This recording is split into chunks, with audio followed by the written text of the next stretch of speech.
All right, welcome to the second title of the evening, A Tale of Synapse, The Chaos Theories. A Tale of Synapse is a cross between a platformer and puzzle game, melting abstract art and the sciences. Convergence. Use the universe rules and all of the elements that compose it to help the Synapsians to open mind. I think they mean open.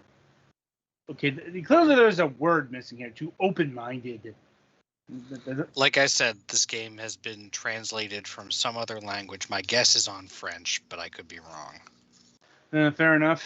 Discover an incredible and colorful story with Sai and Nero, two heroes who cooperate to evolve the Onri. Onri? I don't know what that word means. I don't know how it's spelled, so. Oneric. I think that has something to do with sleeping. Probably. Like, somebody clearly got a word a day calendar here. Based off of math's logic rules. There's another language. Well, no, it's got maths in the possessive. So. Somehow this is turning into a language lesson as well.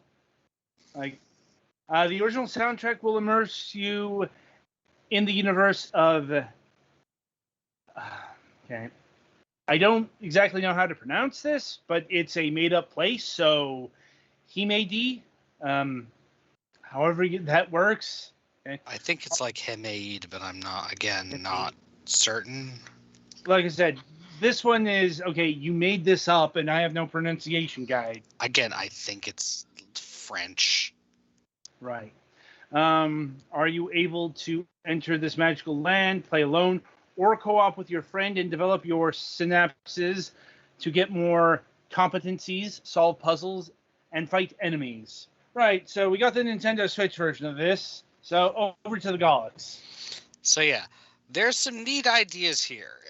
It's a platforming game where there are puzzles you have to solve, but the puzzles you have to solve are, I mean, a lot of the time in other games they're kind of mathy, but here they're like more specifically math-like, where you have to like create a triangle with the right angles or literally solve equations, which Sai is the little floaty guy, can sort of reveal some hints.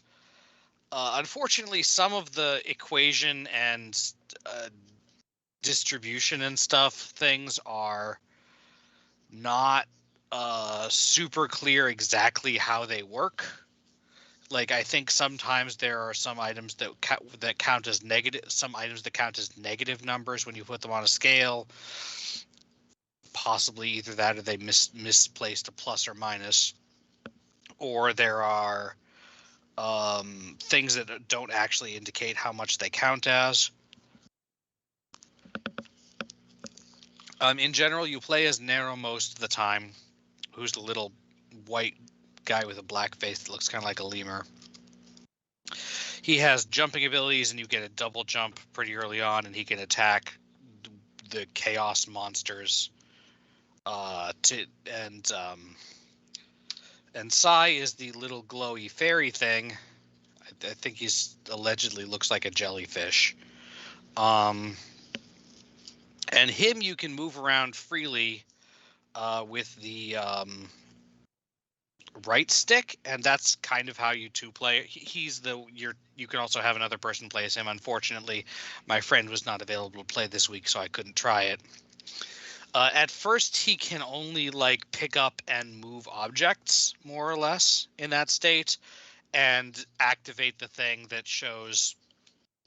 I think they call it the white world, which it very simplifies the graphic design of the world, which has math decorations all over it normally, to help you notice the things you need to notice to solve a puzzle. But then later if you increase the skill tree, he can unlock the ability to deal a bit of damage to an enemy or to stun enemies. And then I did not get super far through this game. It actually has a decent amount of length to it. It's like 4 worlds with 10 levels each. And I got to the last 2 levels, the last level of the first world, I think. I couldn't tell if there was another one hanging. Because the world map, or the stage select menu rather, is also graphically complicated and difficult to read sometimes, and also difficult to change what you have selected on. As far as I can tell, there is no you die. You collect throughout the stages, both from beating enemies and from just picking them up, little yellow things that they call coins or points. You use these to purchase new nodes on your skill tree, which is the Synapse thing that they were talking about in the description. And the reason why they call it that is because it works like a tree, but it looks kind of like a neuron thing, where like when you unlock one, it unlocks either 1 or 2 more nodes going out from the center. There are 5 total powers. At the point where I am, I have 3 of them. So yeah, you can unlock powers to make Psy a little bit more potentially combat useful. You can also increase Nero's combat abilities, and then the last ability that I got with how far I got was Nero gets the ability to shoot an arrow. But if you look at the controls, there's also a couple of other things. You can apparently Psy get some kind of bumper thing. I don't know. And those powers you get by finding the chaos theories from the Book of Chaos that you accidentally opened. Because I guess the idea is sort of that the tribe that Nero comes from has become socially stagnant and stuff. So you're trying to learn to help get your society be good again. I don't know. And there is a hint system for puzzles where you find apples that look like little red lights, really, mostly, and you can expend an apple to get a hint on a puzzle that you're in the zone of. The hints are not always particularly helpful because they are sometimes affected by translation issues, or at least wording issues if they were written in English originally. But they can be helpful. The biggest issue is that they put that on the top face button to use a hint, and considering that the levels do keep track if you beat them with a hint, it's a little bit annoying that they're there, because I've hit it by accident more than once when I've been trying to use one of the attack buttons. Overall, the controls are also just a little bit janky. Like, sometimes I miss double jumps for reasons that I'm not exactly sure. The camera decides what it wants to do. Zooming in and out. Like when you're in a puzzle or a set piece area, it usually zooms in or out to focus on a certain part of that. And sometimes when it zooms out, it makes it easy to miss a smaller enemy. Or when it zooms in, it makes it annoying because you were trying to get Psy to carry something into there. Because if you try to bring Psy off the screen, if you try to walk him off the screen, he whoops right back to where Nero is. But anything that he is holding, he effectively drops at the greatest distance he gets to, which can sometimes result in me not being exactly sure where the thing he was just holding went. And yeah, just generally the controls are a little bit imprecise for... And sometimes, like, the graphics things, it's not always possible to tell what you can stand on, because sometimes there'll be a transparent box with numbers in it that's just background elements, and sometimes you can stand on it. Using the white space can help with that a little, but it's not perfect. Yeah, I just turned it on and I immediately flubbed a double jump, so that's not super fun, because especially when it makes you redo a whole significant section of the stage. There's also, like,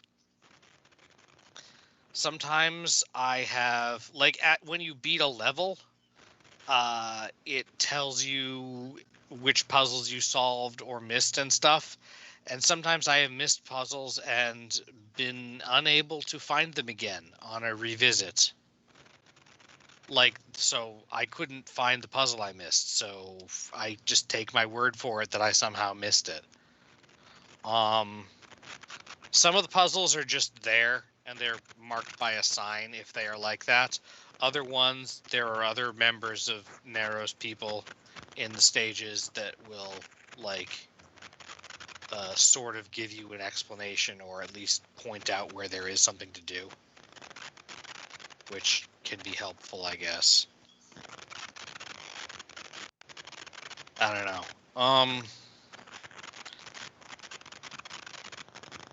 The visual style is nice, but it does also always seem a little bit busy to me. So, I don't know. That's not entirely a plus, I guess.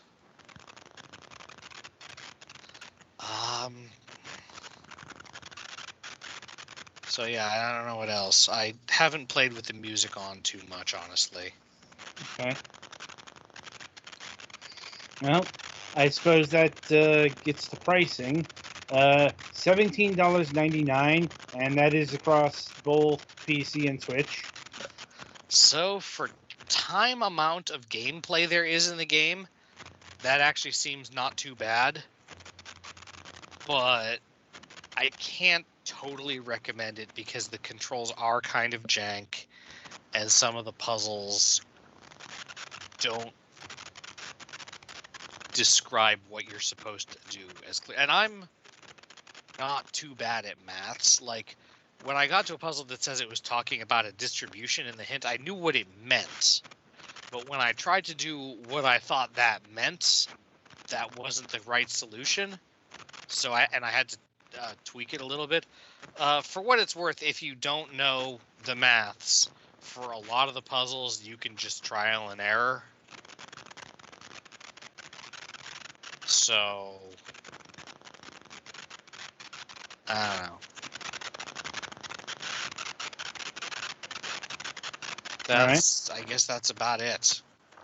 The music is actually not, yeah, from what I've heard, it's not actually particularly special. But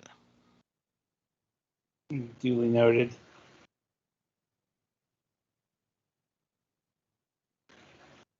Well, I guess that'll about do it for A Tale of Synapse here. Be sure to tune in after the break. This Petty Fan will be reviewing Donuts and Justice.